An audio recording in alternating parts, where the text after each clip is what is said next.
अब देखो निज नयन तुम्हारे, करो अनुभव को ना स्वरूप हमारे। ऐसा हम है पुरुष याद वसु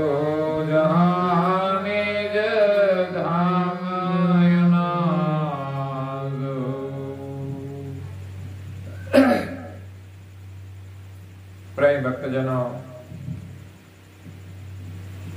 જ્ઞાન સંપ્રદાયના આદ્ય સ્થાપક, અનંત બ્રહ્માંડાધીશ, વિશ્વ નિયંતા,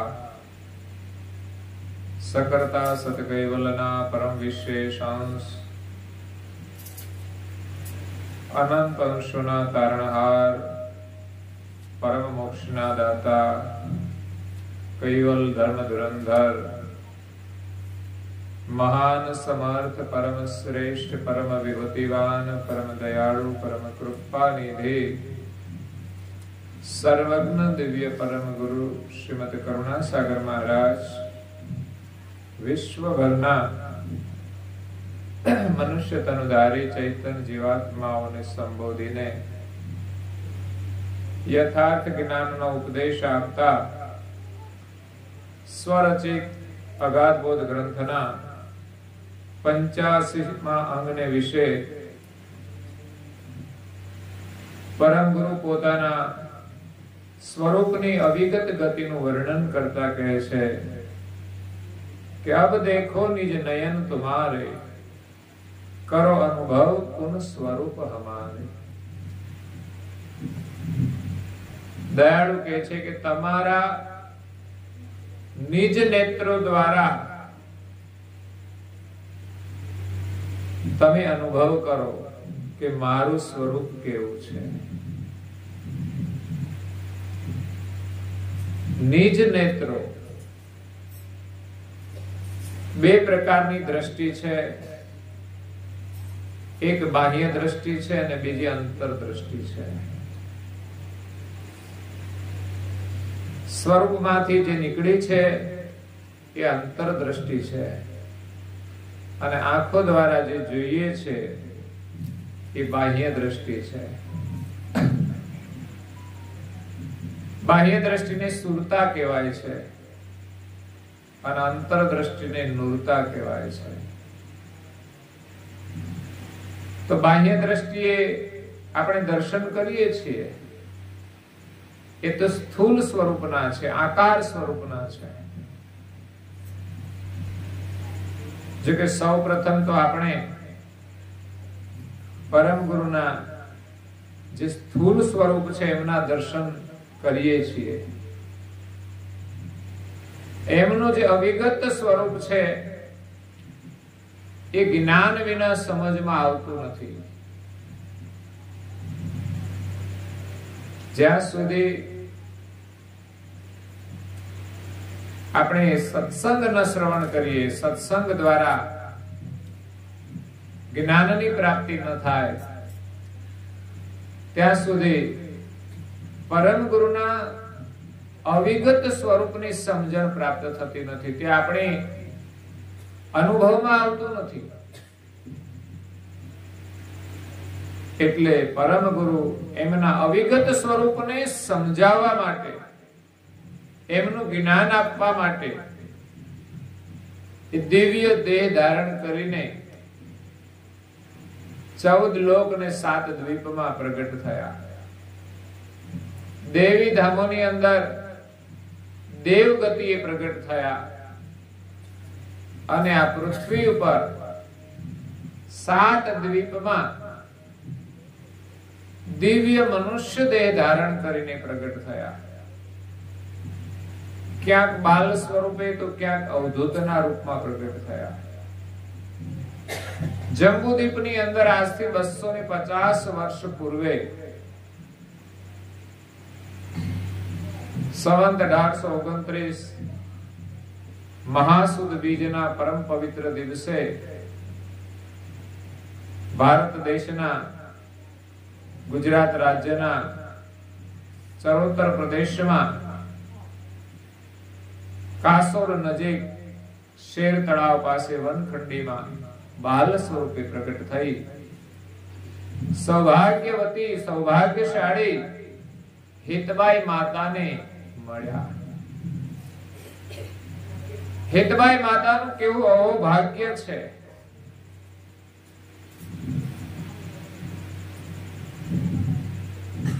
કે વનખંડની અંદર દિવ્ય પરમ ગુરુ એમને બાલ સ્વરૂપે પ્રાપ્ત થયા.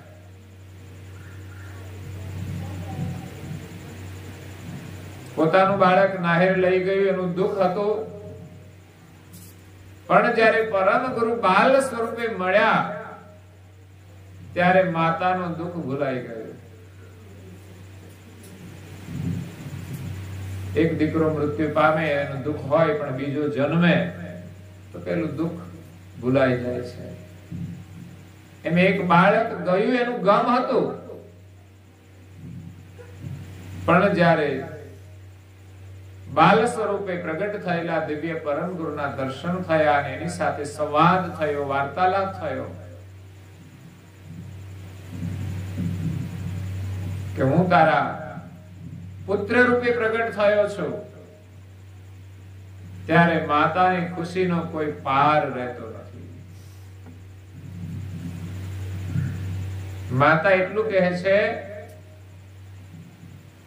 કે મારા એક બાળકના આવા બાલ સ્વરૂપે આપ મને મળ્યા છો, એના બદલામાં એક તો શું અનેક બાળકો આપી દઈએ તો પણ આપના જેવા દિવ્ય પુરુષ પ્રાપ્ત થવા દુર્લભ છે. એટલે હિતબાઈ માતા કહે છે કે મારું અહોભાગ્ય છે. પરમ ગુરુ બાલ સ્વરૂપે હિતબાઈ માતાને ત્યાં રહ્યા અને ત્યાર પછી 7 વર્ષની ઉંમર પછી બે શરીર ઘર બહાર છોડીને શ્રી કૃષ્ણ સ્વામી મહારાજ પાસેથી દીક્ષા ગ્રહણ કરી, ગુરુ પરંપરાનો આદર કરી. જ્ઞાન તો લઈને જ આવ્યા છે, પોતે અનુભવ લઈને આવ્યા છે, એટલે ગુરુની જરૂરિયાત જ્ઞાન પ્રાપ્તિ માટે પણ છે, અને કદાચ જ્ઞાનની જરૂર ન હોય તો જે ગુરુ પરંપરા છે એના આદર માટે પણ ગુરુ કરવા જોઈએ, ગુરુનું બાનું ધારણ કરવું જોઈએ. એટલે પરમ ગુરુ પાસે જ્ઞાનનો અનુભવ તો હતો જ. એ તો આ જગતની અંદર જે કોઈ મહાપુરુષો પાસે જ્ઞાન હતું એના કરતા વિશેષ જ્ઞાન લઈને આવ્યા હતા, વિશેષ જ્ઞાન આપવા માટે આવ્યા હતા. એટલે આમ જોવા જઈએ તો પરમ ગુરુના ગુરુ થવા માટે કોઈ સમર્થ ન હોઈ શકે, પણ આ તો પરમ ગુરુ જેનું શરણું સ્વીકારે એવા શ્રી કૃષ્ણ સ્વામી મહારાજ પણ ભાગ્યશાળી છે કે કરુણાસાગર મહારાજ જેવા એમને શિષ્ય પ્રાપ્ત થયા, એનું ગૌરવ પ્રાપ્ત થયું. એટલે જ્ઞાન સંપ્રદાયની પરંપરામાં કૃષ્ણ સ્વામી મહારાજનું નામ સામેલ થઈ ગયું કાયમને માટે. પરંપરા કે પરંપરાનું મહત્વ છે. દિવ્ય પરમ ગુરુએ દીક્ષા લઈ અને સારસા નગરમાં જ પોતાનું સ્થાન બનાવ્યું છે.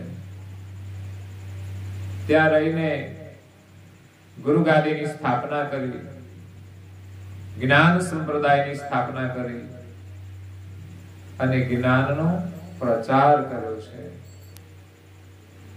એટલે પોતાનું જે બાલ સ્વરૂપ હતું, દિવ્ય દેહ સ્વરૂપ હતું,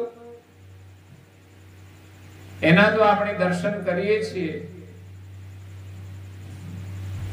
પણ બીજું સ્વરૂપ પરમ ગુરુનું હતું કે શરીરની અંદર પણ એક ચૈતન અંશ હોય છે. જેમ આપણું શરીર છે, શરીરને ચલાવવાળો ચૈતન અંશ છે, એમ પરમ ગુરુ પણ પરમ વિશેષ અંશ હતા. એમનું ચૈતન સ્વરૂપ છે, જે કૈવલ્યની સજાતિનું છે. આપણે પણ કૈવલ્યની સજાતિના છીએ, પરંતુ ફરક એટલો છે કે આપણે અલ્પ છીએ અને પરમ ગુરુ એ મહદ છે, મહાન છે, સર્વજ્ઞ છે. પરમ ગુરુ અને કૈવલ કરતા સર્જનહાર બંનેની ગતિ એક છે. એટલે પરમ ગુરુ સર્વજ્ઞ છે અને કૈવલ કરતા પણ સર્વજ્ઞ છે. જ્યારે આપણે બધા અલ્પ છીએ, આપણે પોતાને પણ જાણતા નથી, તો પછી પરમ ગુરુને કેવી રીતે ઓળખી શકીએ? એટલે પરમ ગુરુના ચૈતન સ્વરૂપને ઓળખવું હોય તો પહેલા તો આપણે આપણા સ્વરૂપને ઓળખવું પડે. એટલે કરુણાસાગર મહારાજ આપણને સૌને આપણું સ્વરૂપ ઓળખાવે છે. પહેલા તો આપણે આપણને ભૂલી ગયા છીએ. આપણે કોણ છીએ છે ખબર કોઈને? કોઈ તમને પૂછે તો આપણે શું કહીશું? ફલાણા ભાઈ અને ફલાણા બેન. એ આપણે છીએ કે શરીર છે? ભાઈ અને બેન એ શરીર છે. શરીરને ચલાવવાળા આપણે તો એનાથી અલગ છીએ, અને એ તો સ્ત્રી અને પુરુષમાં બંને સમાન છે. તો આ શરીરના સંગે આપણે શરીર જેવા થઈ ગયા. એટલે શરીરને હું માનીએ છીએ કે હું ફલાણા ભાઈ છું, હું ફલાણી બેન છું. એટલે આ શરીરની વાસનામાં જીવ ભમે છે, પણ પોતાના સ્વરૂપને ઓળખતો નથી. એક શરીરમાંથી બીજા શરીરમાં, બીજામાંથી ત્રીજામાં આમ ફર્યા જ કરે છે. મનુષ્ય જીવનમાં આવે ત્યારે તો કંઈક એને થોડું ઘણું જ્ઞાન મળે છે, પણ પ્રાણી પશુ પંખીને પૂછો એની પાસે કેટલું જ્ઞાન છે? એ માત્ર શરીર ભાવમાં જ વિચરણ કરે છે.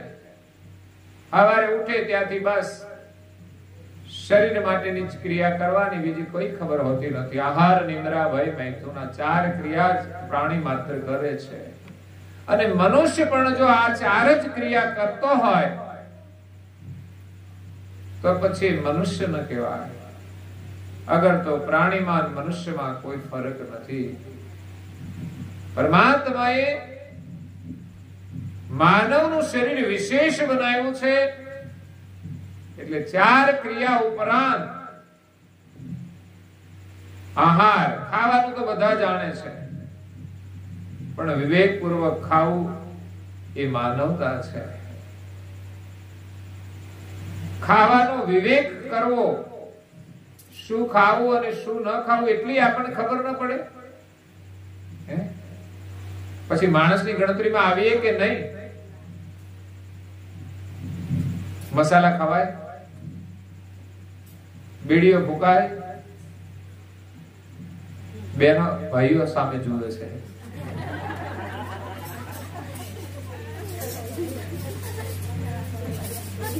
ખાવાનો અવિવેક ભાઈઓ વધારે કરે છે એવું લાગે છે.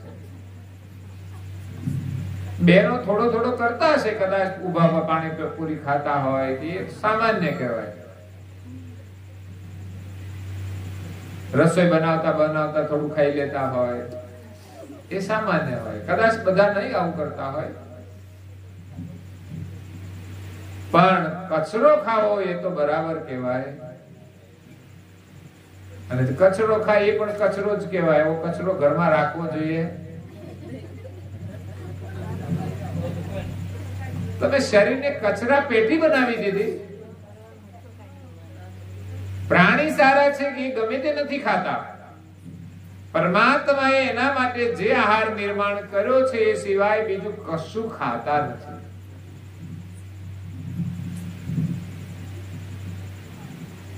જીવો ત્રણ પ્રકારના છે આહાર માટે. એક શાકાહારી, બીજા માંસાહારી અને ત્રીજા મિશ્રાહારી. મનુષ્ય શાકાહારીમાં આવે છે, પશુ શાકાહારીમાં આવે છે, જ્યારે પ્રાણી, જંગલી પ્રાણી જે છે એ માંસાહારમાં આવતા હોય છે. પક્ષીઓ પણ માંસાહારમાં આવતા હોય છે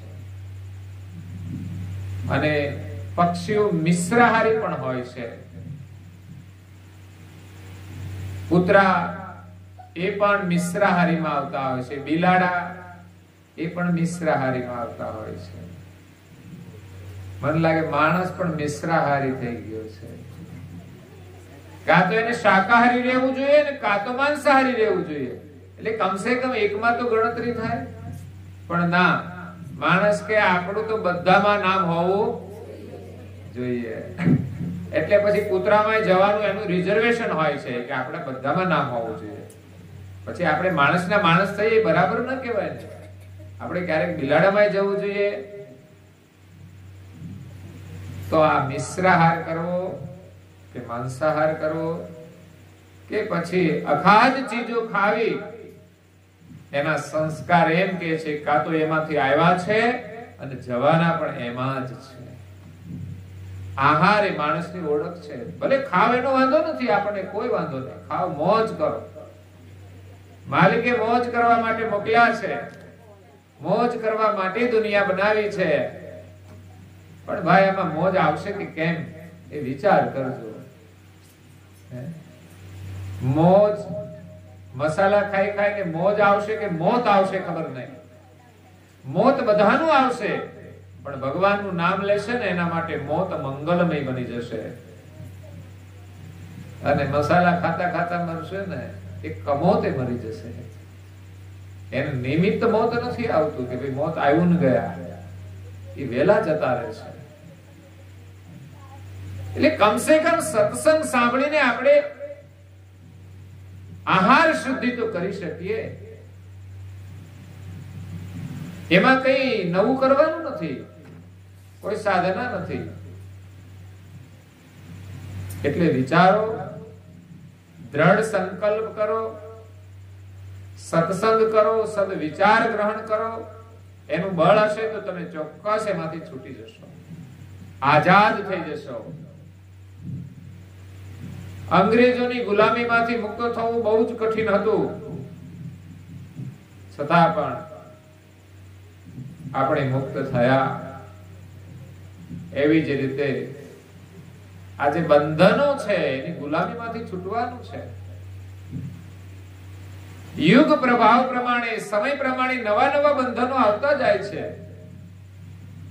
એમાંથી છૂટવું હોય તો આપણે સત્સંગ કરવો પડશે, સારી પ્રવૃત્તિ કરવી પડશે, થોડી પ્રાર્થના, ઉપાસના, ધ્યાન, ભજન, આ બધું થોડું થોડું કરવું પડશે. સમજણ હશે ને તો એનાથી આપણે બચી શકીશું. સમજણ બહુ મહત્વની છે જીવનમાં. સમજણ, કોઈએ કહ્યું છે સમજણ જીવનમાંથી જાય, જીવનમાંથી જાય તો જોયા જેવી થાય. સમજણ જીવનમાંથી જાય, એ જીવનમાંથી જાય તો જોયા જેવી થાય. સમજણ જીવનમાંથી જાય. ભજનો આપણને કેટલો બધો સુંદર ઉપદેશ આપે છે. ભજન ગાવા જોઈએ. ગાવાથી આપણને એમાંથી કંઈક બોધ મળે છે. હમણાં બહેનોએ 4-5 ભજન ગાયા અને ભાઈએ શું કર્યું? વાતો કરી. ભાઈએ શું કર્યું?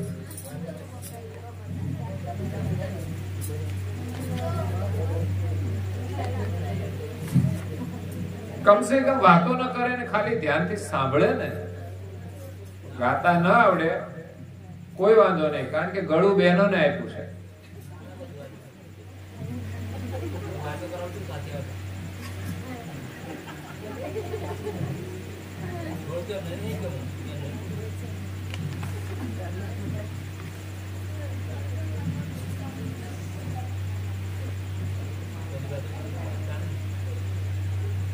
પિતાજીના વચન ખાતર રામ જીવનમાં જાય રે.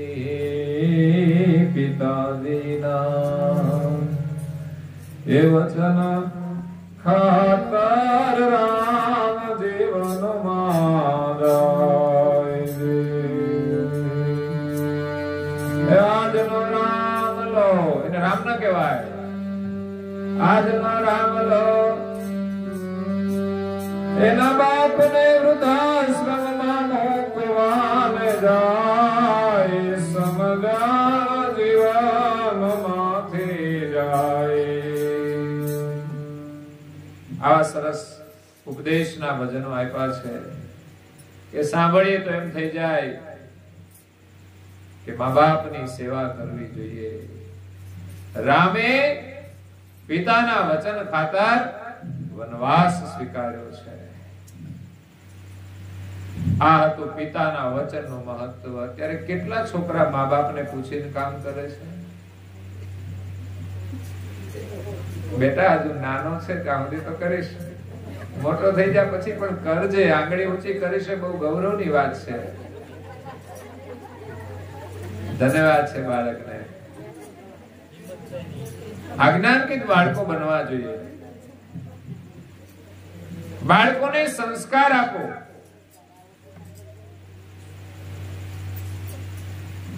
સંસ્કારનું વાતાવરણ બનાવજો. અમુક અનુશાસન આપણા ઘરમાં હોવું જોઈએ. અત્યારથી બાળકો મન આવે તેમ જો વર્તન કરે તો મોટા થયા પછી શું કરે? ધમાલ કરે. પછી આપણા અંકુશમાં નહીં રહે. મોટા થયા પછી આપણા અંકુશમાં રાખવાના નથી, પણ એમની જાતે રહેવા જોઈએ. એ પોતાની જાતને કમસે કમ અંકુશમાં રાખે એટલા સંસ્કાર તો હોવા જોઈએ. અત્યારે આપણા અંકુશમાં રહેશે તો મોટા થયા પછી પોતાની જાતને અંકુશમાં રાખી શકશે. એટલે છોકરા પ્રત્યે પ્રેમ હોય પણ એને અંકુશમાં અવશ્ય રાખવા જોઈએ. સંધ્યાના સમયે આપણે ઉપાસના કરતા હતા. બાળકો શું કરતા હતા?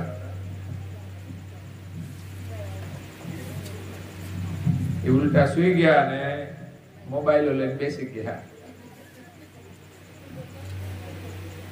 ડિસિપ્લિન, અનુશાસન એ હોવું જોઈએ કે આપણા ઘરમાં સંધ્યાનો સમય થાય એટલે બાળકો આમ સતર્ક બની જાય કે આપણે અહીંયા પ્રાર્થનામાં બેસવું જોઈએ. મોબાઈલ છોડી દેવો જોઈએ. મોબાઈલ જરૂરી રહેશે, તમે એને આપો સમય અનુસાર, પણ અમુક પ્રકારનું અનુશાસન હોય કે ભાઈ સંધ્યાનો સમય થાય તો આપણે પણ પ્રાર્થના કરીએ અને બાળકો પણ રમકડા મૂકીને પ્રાર્થનામાં બેસે. આવડે નહીં તો કઈ નહીં, પણ બેસવાના સંસ્કાર મહત્વના છે. એટલું ડિસિપ્લિન હોવું જોઈએ. એ સંસ્કાર આપવા જોઈએ. અને એ સંસ્કારી બાળકો મોટા થઈને માતા પિતાની સેવા કરશે. એને વૃદ્ધાશ્રમમાં નહીં મોકલે. ક્યાં મા બાપની સેવા, ક્યાં મા બાપ વૃદ્ધાશ્રમની અંદર રહેતા હોય, એની પરિસ્થિતિ કેવી હશે? બાળકોને જન્મ આપે ત્યારે મા બાપના કેટલા બધા અરમાનો હોય, ખુશ થઈને પેડાવે છે. અને છોકરી આવે તો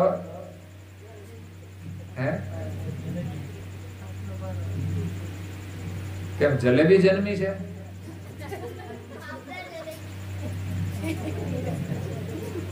બેવમાં તમે પેડા વેચો તો વાંધો શું? ના વેચાય? કોઈ વાતો કરે તો કોઈક તો પહેલ કર કે દીકરી જન્મી તો પણ પેડા જ વેચવાના. અને કોઈ એવો શૂરવીર છે દીકરો જન્મે ત્યારે જલેબી વેચે અને દીકરી જન્મે ત્યારે પેડા વેચે? છતાં દીકરો એ દીકરો જ રહેવાનો છે. જલેબી વેચવાથી કઈ થોડો એ દીકરો મટી જવાનો છે.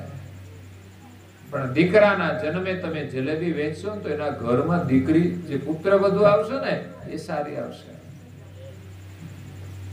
તમે જેટલો પક્ષપાત દીકરાને દીકરીમાં રાખશો એટલી પછી પુત્ર વધુમાં ફરક પડશે. કારણ કે એ પણ તો દીકરી છે. એટલે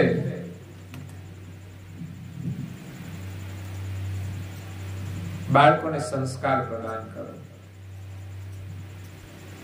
મોટા થઈને બસ ઘરમાં તમારો આદર કરે. આપણે મોટા થયા પછી એની પાસેથી કશું લેવાનું નથી હોતું. ઉલટાનો એ તમારી સેવા કરતો હોય તો તમે એમ કહેશો કઈ વાંધો નહીં બેટા, હું કરી લઈશ મારી જાતે. આટલો તો ભાવ વડીલોનો હોય છે. અને જોયું છે હજુ ગામડામાં જે માતાઓ છે, ઉંમર થઈ ગઈ છે, શરીર ચાલે છે, ત્યાં સુધી કામ અવશ્ય કરે છે.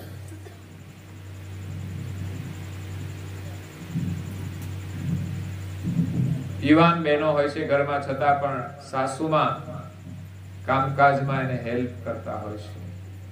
ક્યાંક ઘરની અંદર તો પુત્ર વધુ જે હોય ને એ ઉઠે એના પહેલા સાસુમાં ઉઠી જતા હોય.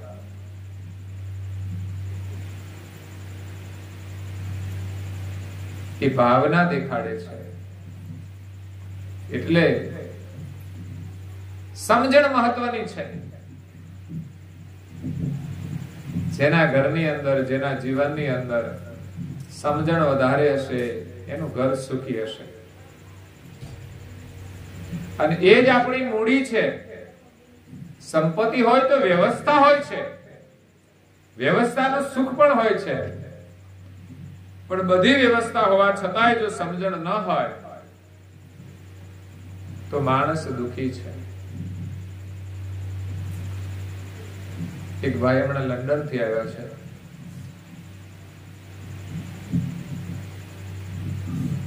એમણે યુકે ની અંદર લગ્ન કર્યા,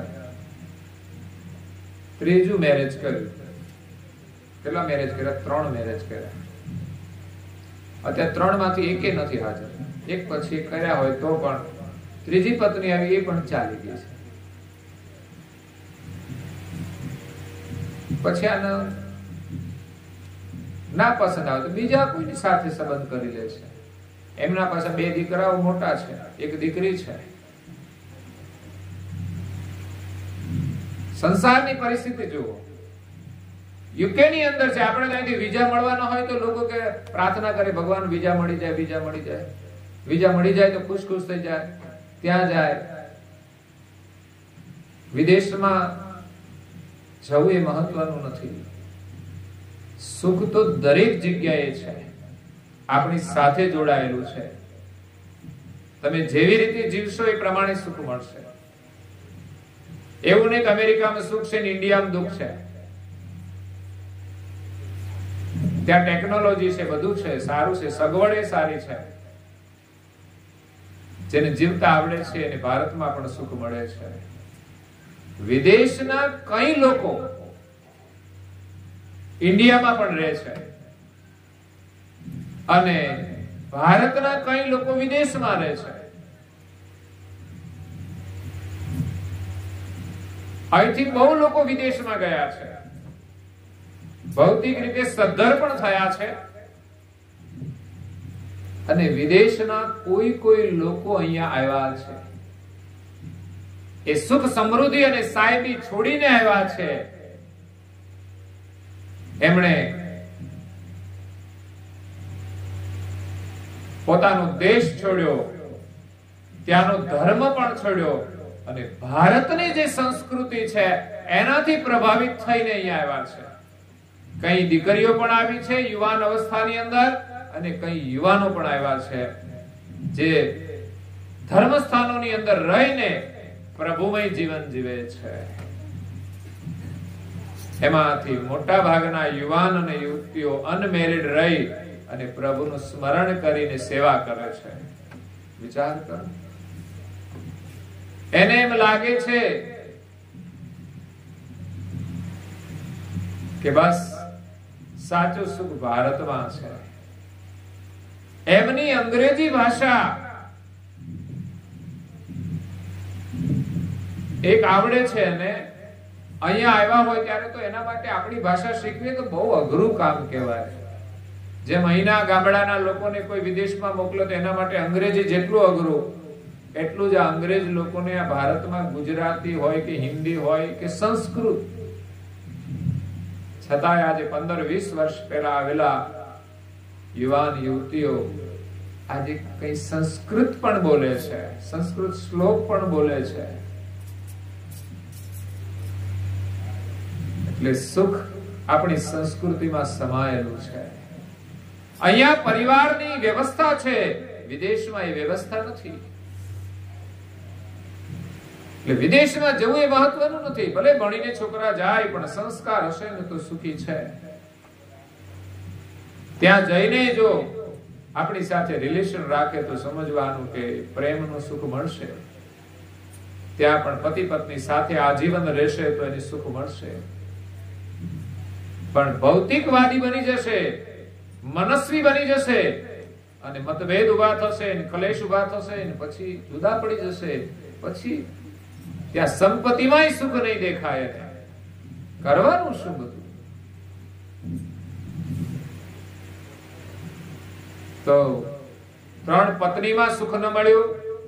એમને 3 સંતાન છે, 2 દીકરાઓ છે, દીકરી છે. લગભગ ઉંમર 35 આજુબાજુની છે. 25 આમ તો લગ્ન થતા હોય છે, 35 પહોંચી ગયા. હવે કેમ મેળ પડશે? પડી જાય તો સારું, પડી જાય તો 50 પડે છે. ઘણા લોકો છૂટાછેડા લઈને 50 બીજા નવા જોડા કરે છે.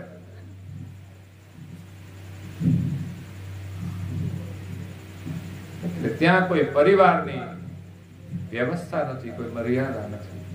ગમે ત્યારે છૂટા પડવું પડે. અને એમાંય પાછળ ડખા થાય મિલકતો માટે. તો એ પિતાને દુઃખ થાય ને કે ભાઈ 3 મેરેજ કર્યા છતાંય સુખ ન મળ્યું. 3 દીકરીઓ, 2 દીકરા ને 1 દીકરી છે, ત્રણેયમાંથી કોઈના લગ્ન નથી થયા, તો એના માટે દુઃખ તો ખરું જ ને. વિદેશમાં છે, ઇંગ્લિશ પણ પાવરફુલ હોય, કમાતા પણ હોય છે, છતાંય મેરેજ નથી થતા. આ પરિસ્થિતિ છે વિદેશ કલ્ચરની. આ તો અહીંના કલ્ચર લઈને જાય છે એટલે બધા ત્યાં સુખી છે, સેટિંગ થઈ જાય છે. ત્યાં તો ક્યારે કોની સાથે સેટિંગ થાય ને ક્યારે છૂટી જાય કશું જ નક્કી નથી હોતું. એ ત્યાંનું કલ્ચર છે. કલ્ચર આપણું ગૌરવશાળી છે. ગામડામાં લોકો સુખી હોય છે, મજૂરોય સુખી હોય છે. જેની પાસે સમજણ છે મજૂરો સુખી છે, અને જોઉં છું જેની પાસે સમજણ નથી એવા અમીરોય દુખી છે. ઉચ્ચ વર્ણના લોકોય દુખી છે. એના ઘરમાં ધમાલ ચાલતી હોય છે, લડાઈ ચાલતી હોય છે. જીવન તો એ છે કે બધા પરિવારની અંદર પ્રેમથી રહીએ. પણ આના વિવેક માટે મેં કહ્યું તેમ તમારે આહારનો વિવેક કરવો પડશે. આહાર, નિદ્રા, ઊંઘવાનો પણ નિયમ હોવો જોઈએ. સૂર્યોદય પછી ક્યારે ઊંઘવું ના જોઈએ. આપણા ઘરમાં કોઈ સભ્ય ના સૂવું જોઈએ.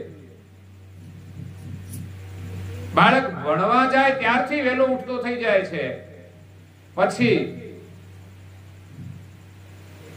બાળક કદાચ થોડું ઘણું સૂવે તો ચાલે, પણ મોટા મોટા લોકો 8 વાગ્યા સુધી ઊંઘતા હોય, 9 વાગ્યા સુધી ઊંઘતા હોય. મેં 10 વાગે ઊંઘતા જોયા છે. વિચાર કરો, 8, 9 ને 10. નાઇટ શિફ્ટ ના હોય તો પણ રજા આવી એટલે ઊંઘવાનું. અરે આ જિંદગી ઊંઘમાં જતી રહેશે. જેનામાં જાગૃતિનો વિવેક નથી એ જીવનમાં જાગશે નહીં. આ મનુષ્ય જીવનમાં જાગીને આનંદ કરવાનો છે, જાગીને કરવા જેવા ઉત્તમ કામો કરી લેવાના છે.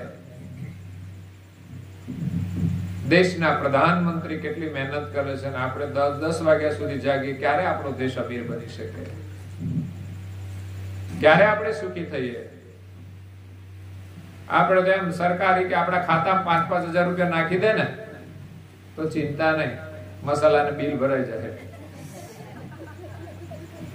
એ થતું હશે મને લાગે છે કે ગરીબ લોકોના ખાતામાં એ પૈસા નાખે છે, પણ મને લાગે છે એને તો શું થતું હશે, પડીકીઓ ખાતા હશે ને એના બિલ ભરવાનો મેળ નહીં પડતો હોય તો આ સારું થઈ જતું હશે.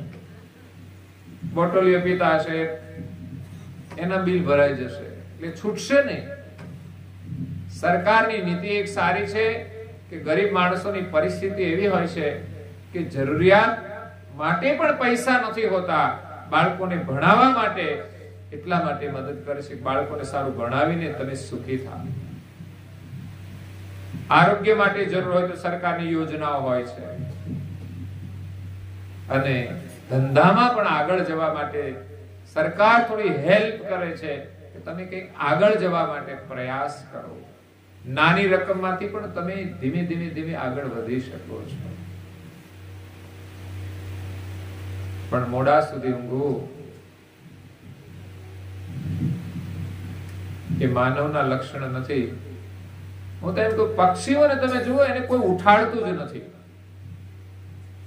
અને કોઈ દિવસ મોડા સુધી ઊંઘતાય નથી. બહેનોને ખબર હશે, ઉઠે તો એની જોડે જોડે ફરતા જ હશે પક્ષીઓ, વહેલા ઉઠીને અવાજ કરતા હશે. અને પક્ષીઓ સૂર્યોદય થાય પછી તો હરવા ફરવા માંડે. પછી તો આપણા વેન્ટિલેશન ઉપર બેહી અને અંદર ઉતા હોય ને એને ઉઠાડતા, ભાઈ ઉઠ, હવે તું ઉઠ.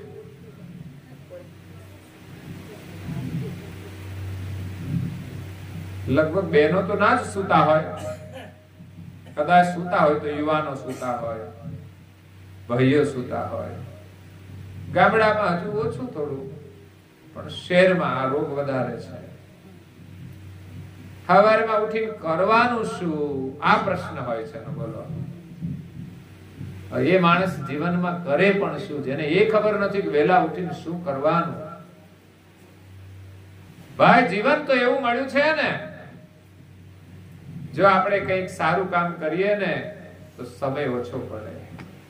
ઘણા લોકોની પરિસ્થિતિ એવી હોય છે, એટલી મહેનત કરે એને સમય ઓછો પડે છે. એટલે મનુષ્ય જીવન મળ્યું છે તો આહાર, નિંદ્રા નિયમમાં હોવા જોઈએ. પરમાત્માએ શરીર આપ્યું છે એટલે ઊંઘવું જોઈએ. 6 કલાક ઊંઘ પર્યાપ્ત છે. ઊંઘ માટે એમ કહેવામાં આવ્યું છે, યોગી માટે 4 કલાકની ઊંઘ, ભોગી માટે 6 કલાકની ઊંઘ અને રોગી માટે 8 કલાકની ઊંઘ.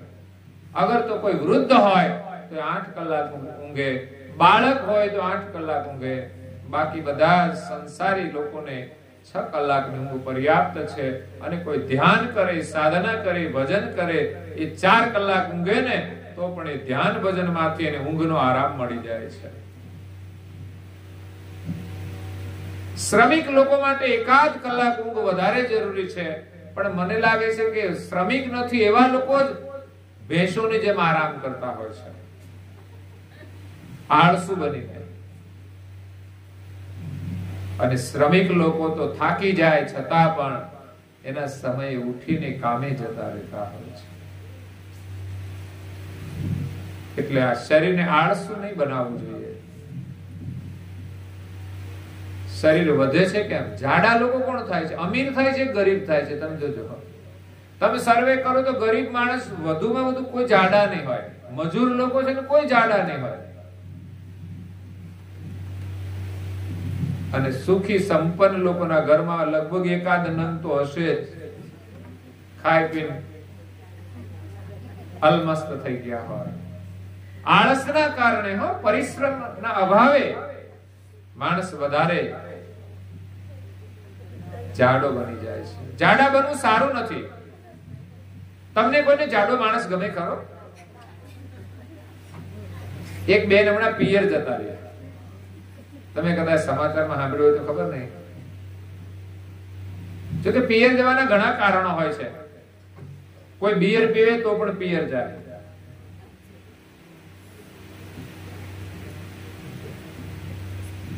આ બેન એટલા માટે પિયર ગયા કે એમના ઘરવાળાના લગ્ન થયા ત્યારે પાતળા હતા, પણ પછી જાડા થઈ ગયા. એટલે એમણે શું કહ્યું કે આ ભદા જેવો લાગે છે, એટલે પિયર ચાલી જાય. હવે ભદો પછી ક્યારે પાતળો થાય? હવે એના માટે બહુ મોટી સમસ્યા. બીજું કઈ સોલ્યુશન કરવું હોય તો થઈ જાય, પણ આજે વજન વધી ગયું છે, એ ઓછું કરવું તો બહુ અઘરું કામ.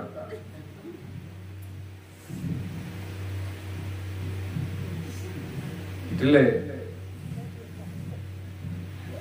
પરમાત્માએ મનુષ્યનું શરીર આપ્યું છે એ પ્રભુનું ભજન કરવા માટે આપ્યું છે. બીજી બધી વસ્તુઓ છે જરૂરી, પણ પહેલું આપણે કામ ભજનનું કરવું જોઈએ. તો જીવનમાં જ્ઞાનનું મહત્વ છે, સમજણનું મહત્વ છે. તો પરમ ગુરુ આપણને જ્ઞાન આપવા માટે આવ્યા છે, અને જ્ઞાન દ્વારા આપણે આપણા સ્વરૂપની ઓળખ કરવાની છે કે આપણે શરીર નથી, અને શરીરનું સુખ આપણને કાયમને માટે સુખી નહીં રાખી શકે. સાચું સુખ આત્માનું છે. એ કેવી રીતે મળે? શરીરનું સુખ બીજાની સેવા લઈએ તો મળે. કોઈ આપણી સેવા કરે તો મજા પડી જાય. હા, તૈયાર ખાવાનું આવી જાય. પછી તો પહેલા તો બહેનો બહુ સેવા કરતા હતા. હા, પતિની. પતિના પહેલા ઉઠી જવાનો આ પતિવ્રતાનો ધર્મ હતો. હજુ પાળતા હશે ઘણા લોકો, પણ હવે બંને સમકક્ષ થઈ ગયા એટલે કદાચ સાથે ઉઠતા હશે, અને કદાચ વળી ભાઈઓ વહેલા ઉઠી જતા હોય. કોઈ કોઈ ઘરમાં ઘણા બહેનો આળસુ હોય, પછી ભાઈઓ કોણ મગજમારી રોજ કરે?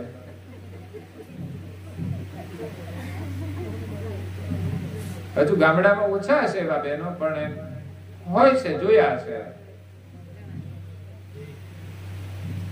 એટલે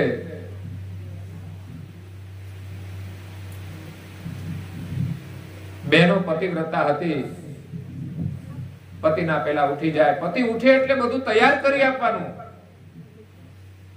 ગરમ પાણી કરી બાથરૂમમાં મૂકી દેવાનું. એ વળી દાંતણ પાણી હોય તોય પાછો લોટો ભરી બધું તૈયાર રાખતા હતા બહેનો. હવે વ્યવસ્થા બદલાઈ ગઈ, બધું બાથરૂમમાં તૈયાર જ હોય. નળ ખોલે એટલે પાણી આવી જાય. ગરમ પાણીની પણ એવી જ વ્યવસ્થા હોય. પછી ભાઈ નાઈ ધોઈને આવે એટલે એના માટે ચા તૈયાર હોય, નાસ્તો તૈયાર હોય.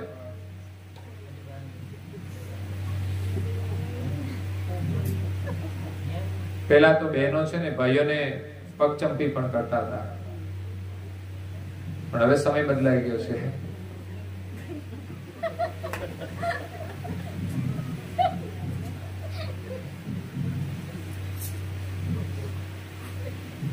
એટલે બહુ જ સેવા કરતા હતા, અને ભાઈઓ આરામ કરે પછી જ આરામ કરતા.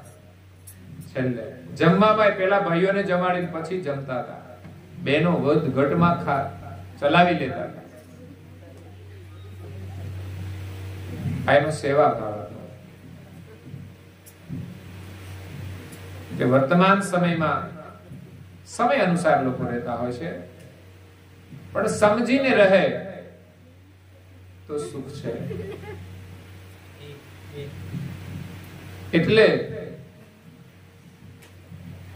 સેવા કરવામાં સુખ છે બહેનોને, અને ભાઈઓને સેવા લેવામાં સુખ છે. બહેનો ભાઈઓની સેવા માટે આવ્યા છે, અને ભાઈઓ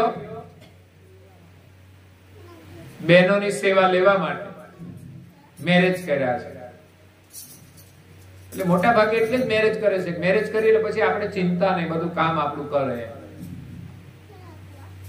આપણા ભાઈઓની જો કે જવાબદારી બીજી હોય છે આર્થિક, પણ કહેવાનો મતલબ કે સેવા કરવામાં આનંદ છે અને સેવા લેવામાં આનંદ છે. સેવા લેવામાં શરીરનો આનંદ છે, અને સેવા કરવામાં આત્માનો આનંદ છે. કરવી કોને ગમે? એ આત્માનો આનંદ છે. તમે કોઈની પણ સેવા કરો, મા બાપની કરો, પતિની કરો, પડોશીની કરો, કે કે કોઈ પણ ની સેવા કરો તો એમાં આત્માનો આનંદ છે, એમાં શરીરનું સુખ નથી.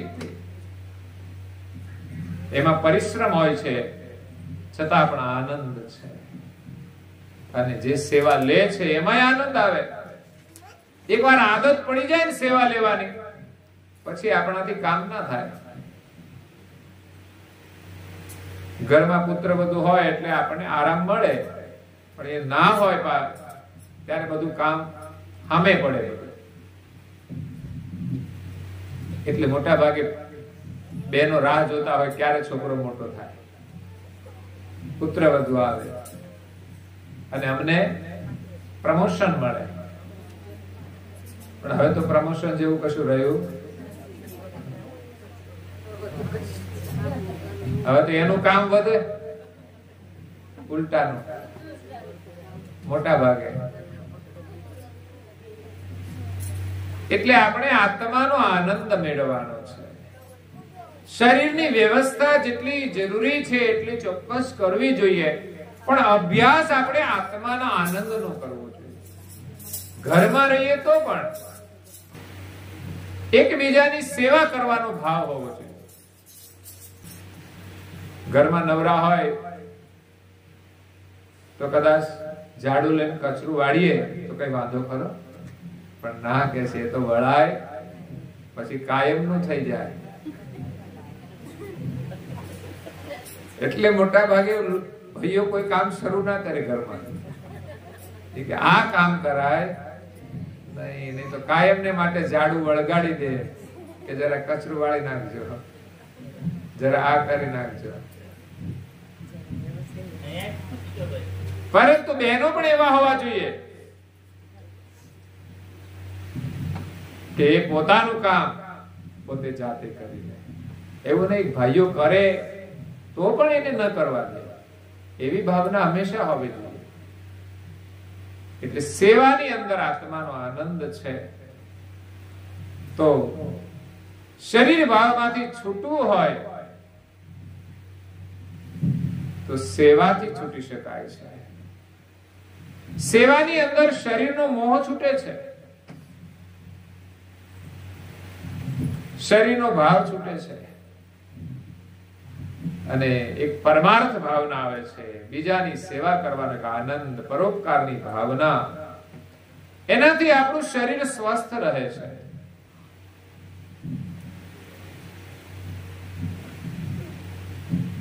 એટલે મોટામાં મોટું સુખ તો શરીરના સ્વાસ્થ્યનું છે. અને બીજાની સેવા કરીએ કેટલું પુણ્ય મળે.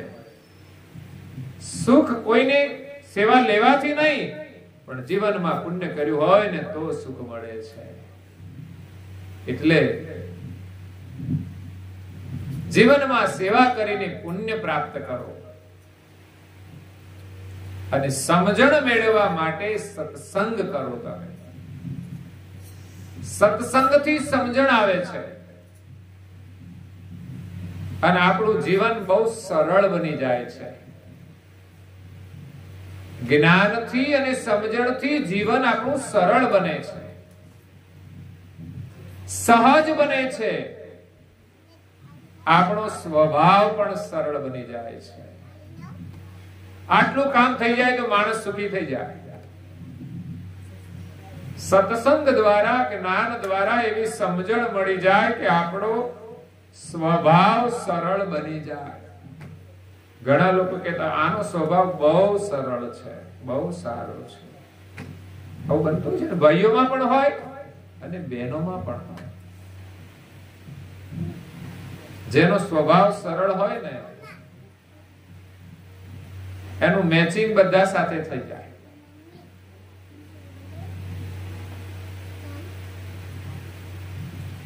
એને બધાની સાથે અનુકૂળતા મળે છે, તો એને કોઈ દુઃખ ન રહે. એટલે આપણો સ્વભાવ સરળ બની જાય, આપણું જીવન સહજ બને. એવું નહીં કે આવું હશે તો જ ગમશે, આવું હોય તો નહીં ગમે. એ પરેશાની છે. કાયમને માટે પરિસ્થિતિ સરખી રહેતી નથી. તો આપણું જીવન થોડું સહજ હોવું જોઈએ. શિયાળો હોય તો પણ સહજ, ઉનાળો હોય તો પણ સહજ, ચોમાસું હોય તો પણ સહજ. આ કુદરતી પરિસ્થિતિ છે. એવી જ રીતે જીવનમાં આવતી જે પરિસ્થિતિ છે એમાંય પણ શિયાળો આવે, ઉનાળો આવે, ચોમાસું આવે, તો એમાં આપણે સહજ જીવતા શીખવું પડે, એવો અભ્યાસ કરવો પડે. અને પ્રભુના સ્મરણ સિવાય કે સત્સંગની સમજણ સિવાય માણસ સહજ અને સરળ બની શકતો નથી. આપણો સ્વભાવ સરળ બની જાય, જીવન આપણું સહજ બની જાય, એવો અભ્યાસ કરવો જોઈએ. જેટલા આપણી ઈચ્છા પ્રમાણે જીવીએ છીએ એટલા જ ઈચ્છાઓને આપણે આધીન બની જઈએ છીએ, પરાધીન બની જઈએ છીએ. સ્વચ્છંદી બનીએ છીએ એટલે ઈચ્છાઓ ઉપર આપણું નિયંત્રણ નથી રહેતું. હા, ઈચ્છા વિના કોઈ કાર્ય ન થઈ શકે. ઈચ્છા જરૂરી હોય છે, પણ પછી ભોગ વિલાસ માટે માણસ ઈચ્છાઓ પર નિયંત્રણ નથી કરી શકતો, ઈચ્છાઓ પર વિવેક નથી રાખી શકતો. એટલે પછી જે અનુચિત ઈચ્છાઓ હોય એ માણસને દુખી કરે છે. અગર તો ઈચ્છા પ્રમાણે ન થાય એટલે માણસ દુખી, દુખી ને દુખી. થવા જેવું હશે એ થશે, બધું જ થવાનું નથી.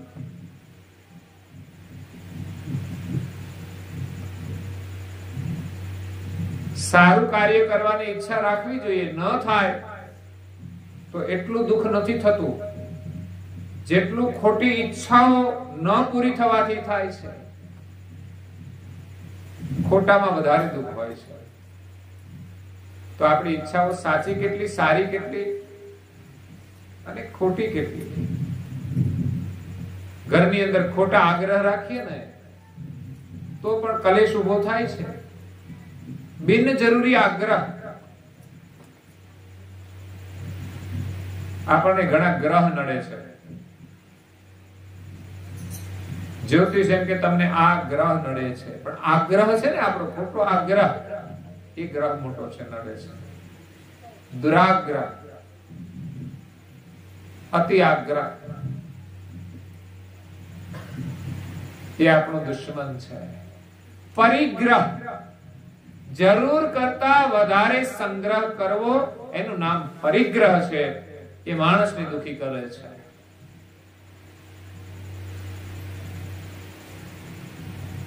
આપણને આપણા ઉપર ભરોસો નથી એટલે પરિગ્રહ કરવો પડે છે, છતાં પણ માણસ સુખી થતો નથી.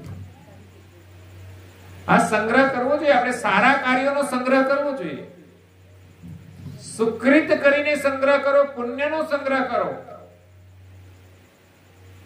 એ સિવાયનો જે પરિગ્રહ છે માણસને દુખી કરે છે. ઘરમાં પણ કલેશનું કારણ બને છે. અને એના માટે માણસ પ્રપંચ કરે છે. એટલે કોઈ પણ વસ્તુને મેળવવા માટે પ્રપંચ નહીં કરવો જોઈએ. ઘણા કાર્યોની અંદર આપણો આગ્રહ હોય છે, એટલો બધો આગ્રહ કે જેના માટે આપણે પ્રપંચ કરીએ, એનું નામ દુરાગ્રહ છે. એટલે આગ્રહ નડે છે, પરિગ્રહ નડે છે, પૂર્વાગ્રહ. આપણા વ્યવહારની અંદર પૂર્વાગ્રહ. કોઈની સાથેની દુશ્મની કાયમને માટે આપણે ભૂલીએ નહીં અને એની સાથે આપણે અનુચિત વ્યવહાર કરીએ તો એ છે પૂર્વાગ્રહ. એટલે સત્સંગથી માણસને સમજણ મળશે અને આપણું જીવન સહજ બનશે ને સરળ બનશે. બધાની સાથે આપણે અનુકૂળ થઈએ. મતલબ જે સારા લોકો છે એની સાથે આપણે રહેવાનું છે, એની સાથે અનુકૂળતા મેળવવાની છે. બાકી અનુકૂળતા જે અનુકૂળ ન હોય, દુષ્ટતા હોય, એની સાથે તો આપણે બેસવાનું નથી. પણ ઘરમાં એકબીજાના સ્વભાવની અંદર વિષમતા હોય દરેક લોકો જો સમજણથી રહે ને તો વિષમતા રહેતી નથી. વિષમતા હોય છતાં પણ બધા સાથે મળીને રહી શકે છે. થોડા થોડા સ્વભાવ તો ફરક હોય ને. પતિ અને પત્નીને તમે અચૂક જોજો, કંઈક ને કંઈક ઘર્ષણ ચાલતું હશે, કંઈક નાની નાની બાબતમાં, બોલવામાં, ચાલવામાં, ખાવા પીવામાં, રોકટોકમાં કંઈ પણ ઘર્ષણ ચાલ્યા જ કરે, કારણ કે સ્વભાવનું મેચિંગ નથી. લોકો કપડાનું મેચિંગ રાખે છે, એમાં એને ખબર પડે છે, પણ માણાના મેચિંગમાં ખબર નથી પડતી. જોવા જાય ત્યારે એમ લાગે કે આ મેચિંગ થઈ જશે, પણ આવ્યા પછી મેચિંગ નથી થતું, એનો કલર બદલાઈ જાય છે. આવા થોડા થોડા અમેચિંગ વાળા જોવા મળે તમને. પણ કોઈ કોઈ પરિવાર એવા હોય છે કે જેમાં પરિવારના બધા સભ્યો મેચિંગમાં હોય. એ ઘરમાં આમ જઈએ તો આપણે આનંદ થાય. એને જોઈને આપણને પ્રેરણા મળવી જોઈએ કે પતિ અને પત્ની કેવી રીતે રહેવું જોઈએ, બે ભાઈઓએ કેવી રીતે રહેવું જોઈએ, પિતા અને પુત્રએ કેવી રીતે રહેવું જોઈએ. આવા આદર્શ પરિવારમાંથી આપણને પ્રેરણા મળે છે. અને આ બધી જ સમજણ સત્સંગ દ્વારા મળે છે. તો પરમ ગુરુ જ્ઞાન લઈને આવ્યા છે અને કહે છે કે અબ દેખો નિજ નયન તુમારે, કરો અનુભવ ગુણ સ્વરૂપ હમારે. પરમ ગુરુના જ્ઞાન દ્વારા આપણી જે અંતર દ્રષ્ટિ છે ને એ ખોલવાની છે. બાહ્ય દ્રષ્ટિ તો જોઈએ છે, પણ અંતર દ્રષ્ટિ જ્ઞાન દ્વારા ખોલવાની છે, સમજણ દ્વારા કે પરમ ગુરુનું સ્વરૂપ કેવું છે. બાહ્ય સ્વરૂપ છે ને એ પણ દિવ્ય છે. માતાના ઉદરથી જન્મ લીધો નથી. એ શરીર કોઈ સામાન્ય નથી, પવિત્ર શરીર છે. માતાના ઉદરથી જે જન્મે એ શરીર શુદ્ર છે. જ્યારે પરમ ગુરુનું જે સ્વરૂપ છે એ કોઈ ચાર વર્ણની અંદર આવતું નથી, કારણ કે ચાર વર્ણમાં ક્યાંય જન્મ લીધો નથી. કોઈનાય પેટેથી જન્મ નથી લીધો. 14 લોકમાં પ્રગટ થયા, 7 દ્વીપમાં પ્રગટ થયા, પણ કોઈના પેટે અવતાર લીધો નથી. આપોઆપ પ્રગટ થયા છે. એમનું સ્વરૂપ દિવ્ય છે. માતાના ઉદરથી જે જન્મે એના શરીરમાં હાડકાં હોય, માંસ હોય, નાડી હોય, રોમ હોય, મળ મૂત્ર પણ હોય. આ શરીર અપવિત્ર છે. વાસના પણ હોય, કારણ કે જન્મ જ વાસનાથી થાય. એ શરીરમાં વાસના સ્વાભાવિક હોય. અને બીજું, શરીરની અંદર બધા તત્વો હોય છે, એટલે તત્વો તત્વોનું કામ કરે છે. એટલે એમાં કઈ પણ વાસના હોય, ઈચ્છા હોય, પ્રકૃતિ હોય. કરુણાસાગર મહારાજનું જે સ્વરૂપ છે એ સૃષ્ટિની તમામ વાસનાઓથી રહિત છે. અહીંયા જે પ્રગટ થયા છે એ દિવ્ય સ્વરૂપ પણ દિવ્ય છે, પવિત્ર છે. હાડ માંસ રુદ્ર ઉદ્ર હમ હી નહીં આયા. ઉપનો આપોઆપ પરમ ગુરુ કહે છે આપોઆપ પ્રગટ થયો છો. હાડ માંસ રુદ્ર ઉદ્ર હમ હી નહીં આયા. મારા શરીરમાં હાડકા નથી. બોલો, વિચાર કરો. પરમ ગુરુ દર્શન એ મનુષ્ય સ્વરૂપ છે, પણ હાડકા એમાં નથી, કારણ કે માતાના શરીરથી જન્મ્યો નથી, તો હાડકા આવે ક્યાંથી? એ કોઈ પિતા અને માતાના સંયોગથી શરીર બન્યું નથી. એટલે એમાં ભીતરની કોઈ વાસના નથી, કોઈ તત્વ નથી. એ અવિગત ગતિએ દિવ્ય સ્વરૂપ ધારણ કરીને વિચરણ કરે છે. એમ વાત સાંભળી છે કે કોઈ સુરત વ્યારા બાજુના રામભાવ અને ભીખુભાવ બે ભક્ત હતા. એકવાર પરમ ગુરુ એમને ભેટ્યા. એટલા બહુ પ્રેમી હતા. જ્યારે ભક્તો એને ભેટ્યા ત્યારે પરમ ગુરુનો શરીરનો જે સ્પર્શ કર્યો, આ તો દિવ્ય સ્વરૂપ હતું. ખરેખર દરેક સ્વરૂપની અંદર એક ચેતના હોય છે. એક દીકરો માતાનો સ્પર્શ કરે એને એક જુદો અનુભવ થાય છે.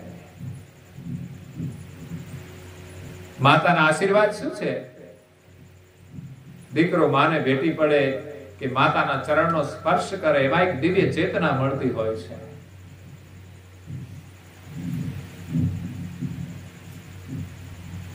એમ બંને ભક્તો પરમ ગુરુને ભેટ્યા ત્યારે એને દિવ્યતાનો અનુભવ થયો, એના શરીરને એને દબાયું આમ ભેટ્યા એટલે. પણ જાણે કે પોચું પોચું શરીર હોય, રૂના ગાદલા જેવું, કે જેમ ફુગામાં હવા મોરી હોય ને આમ પોચું પોચું હોય એવું શરીર લાગ્યું. ક્યાંય હાડકા જેવું લાગ્યું ને આપણે હાથ પકડીએ તો હાડકું હાથમાં આવે, પણ એમાં તો એમને એવું કશું દેખાયું ને, એવો અનુભવ થયો. અને પરમ ગુરુએ પણ વર્ણન કર્યું છે કે હાડ માંસ રુદ્ર ઉદ્ર હમહી નહીં આયા. નથી હાડકા નથી માંસ, રુદ્ર એટલે લોહી. એને લોહીની પણ જરૂર નથી. આપણે ટકા ઘટે પરમ ગુરુને ક્યારે કોઈ પ્રશ્ન ઉભો થયો, એને કોઈ બીમારીનો પ્રશ્ન નહીં, કોઈ દવાખાનાનો પ્રશ્ન નહીં, ખાવા પીવાની કોઈ ગડબડ જ નહીં. ગમે તે ખાતા નહોતા.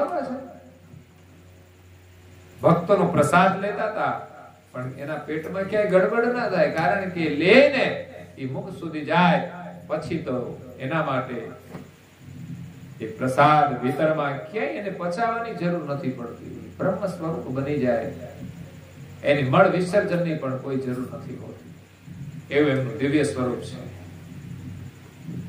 દુનિયાના જે વિકારો છે એનાથી પર હતા. ઔપચારિક રીતે પ્રસાદના રૂપમાં ભોજન લેતા હતા, કારણ કે મનુષ્યનો દેહ ધારણ કરીને આવ્યા છે ત્યારે એ સમયસર પ્રસાદ લેતા હતા. પણ શરીરમાં હાડકા નથી, માંસ નથી, નાડી નથી. એમાં અવિગત સ્વરૂપની અંદર એ પ્રસાદ સમાઈ જાય અને મૂળ ગતિમાં ભળી જાય. પાછું એની કોઈ પ્રક્રિયાની જરૂર ન પડે. એ સ્વરૂપના દર્શન માટે પણ એક દિવ્ય દ્રષ્ટિ જોઈએ, જ્ઞાન દ્રષ્ટિ જોઈએ, અને એ છે આપણી અંતર દ્રષ્ટિ. અને અંતર દ્રષ્ટિથી આ પરમ ગુરુના સ્વરૂપનું આપણે દર્શન કરવાનું છે. પરમ ગુરુની સેવા પૂજા, એનું દર્શન, એનાથી આપણી દ્રષ્ટિ દિવ્ય બને છે. અબ દેખો નિજ નયન તુમારે, નયનથી દર્શન કરવાના છે, પણ બહારની આંખની સાથે સાથે ભીતરની આંખ ખોલીને આપણે દર્શન કરવાના છે. બહારની આંખથી જોઈએ તો ફોટો દેખાય, મંદિરમાં જાઓ તો મૂર્તિ દેખાય, પણ જે દિવસે ભીતરની આંખ ખુલી જશે તે દિવસે આ ફોટાની અંદર તમને એનો સાક્ષાત્કાર થશે કે અહીંયા જ બિરાજમાન છે. એમની સાથે તમારી સુરતા લાગી જશે. તમે નિંદ્રાય ભૂલી જશો અને ભોજન પણ ભૂલી જશો, ઘર પણ ભૂલી જશો. આ જ સ્વરૂપમાં એમની ગતિ સમાયેલી છે. મૂર્તિ સ્વરૂપ મૂર્તિ જ હોય છતાં પણ જ્યારે આપણી દ્રષ્ટિ બદલાય ને આપણે માનીએ કે પરમ ગુરુ છે તો પરમ ગુરુમય બની જાય છે. પણ જ્ઞાન દ્રષ્ટિ જોઈએ, અને એ આપવા માટે પરમ ગુરુએ દિવ્ય દેહ ધારણ કર્યો, મનુષ્યના રૂપમાં આપણને ઉપદેશ આપ્યો. એને ગુરુ પદ ધારણ કર્યું કે જીવ માત્રના એક ગુરુ છે. જ્ઞાન આપ્યો છે, એમને લક્ષ્ય આપ્યો છે, મંત્ર આપ્યો છે, અને ગુરુ મંત્ર છે ને એ જ આપણા સ્વરૂપની ઓળખ છે. આપણે કોણ? કે હું ચૈતન્ય છું, શરીર નથી. એ અનુભવ કરવો હોય તો નિયમપૂર્વક મંત્રના જપ કરીશું કે હું કૈવલ કર્તાનો અંશ આપના ચરણોમાં પ્રણામ કરું છું. શરીર નહીં, મન બુદ્ધિ ચિત્ત અહંકાર નહીં, આ મસ્તક નહીં, અહંકારને છોડીને હું એટલે હું કૈવલનો અંશ. અભિમાન હું નહીં, પણ આપણું જે ચૈતન્ય સ્વરૂપ આ શરીરને જે ચલાવનાર છે, ચેતન કરનાર છે, એ હું આપને પ્રણામ કરું છું. સ્ત્રી અને પુરુષમાં સમાન છે, અને સમાન દ્રષ્ટિએ જોવાનો છે. એ દ્રષ્ટિ આપણે મેળવવાની છે જ્ઞાન દ્વારા. હજુ તો આપણે શરીરને જ જોઈએ છે. કોઈ સામે બેઠા છે તો આપણને સ્ત્રી અને પુરુષ બે જુદા દેખાય છે, પણ જે જ્ઞાની મહાપુરુષો હતા ને એ શરીરને બાદ કરીને બધા અંશ દેખાય છે. શરીર તત્વોના છે, આકૃતિ શરીરની સ્ત્રીની છે કે પુરુષની છે, પણ બેવની અંદર તત્વો તો સમાન છે. એને પંચભૂતના રૂપમાં જોવે તો બેવ એક જ છે. જ્યારે આ શરીર છૂટી જાય, એનો અગ્નિ સંસ્કાર થાય, એમની રાખ બની જાય, પછી એમ કહેશે કોઈ કે આ સ્ત્રીના શરીરની રાખ છે અને આ પુરુષની રાખ છે. એ કે જુદું પડે છે? રાખ તો એક જ થઈ ગઈ ને, તત્વો તો સરખા જ હતા. પણ સંસારની જે વ્યવસ્થા છે, પ્રક્રિયા છે, એના માટે માલિકે આ શરીરના બે પ્રકાર બનાવ્યા છે. એના સંબંધથી આ સૃષ્ટિનો વિસ્તાર આગળ વધે. એ સિવાય શરીર ભાવને છોડીને આપણે આપણા સ્વરૂપને ઓળખવાનું છે. દરેકની અંદર ચૈતન્યને નિહાળવાનું છે. અને એ દ્રષ્ટિએ જોઈશું તો આનંદ આવશે. બાકી પરિવારની અંદર આનંદ હોય ને, એ પણ જ્યારે માણસના મનની અંદર અનેક વાસનાઓ જાગે ત્યારે પરિવારનો આનંદ પણ છૂટી જતો હોય છે. એટલે પરમ ગુરુના જ્ઞાનથી આપણે અંતરદ્રષ્ટિ મેળવવાની છે અને પરમ ગુરુની ઓળખ કરવાની છે. સવારે આપણે વિશેષ શ્રવણ કરીશું. અત્યારે સમય થાય છે તો અહીંયા કથાને વિરામ આપીશું. અસ્તુ સત્ય સાહેબ. ઘરના સભ્યે જય બોલવાની છે, કારણ કે આપણા પરિવારમાં આપણી પરંપરા છે કે આપણે પારાયણ કર્યું છે તો આપણે જે કરી શકીએ તો થઈ શકે. એટલે જે બોલે છે ભાઈઓ પણ બોલે અને બહેનો પણ બોલી શકે. બધાને આવડવું જોઈએ. એક પરમ ગુરુના આશીર્વાદ છે ને એ જય બોલાય છે એ બહુ અદ્ભુત છે. જય જય જય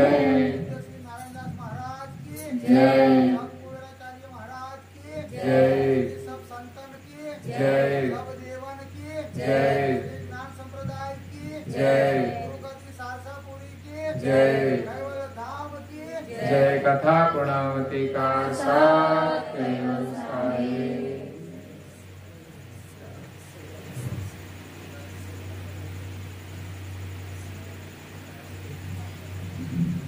अंशो साथ केवल साहे. बोलो जो आजू बाजू सौने आंखों मिलावीने साथ केवल साहे. જ્યાં સુધી દ્રષ્ટિ પહોંચે ત્યાં સુધી બધાને સત કેવલ સાહેબ.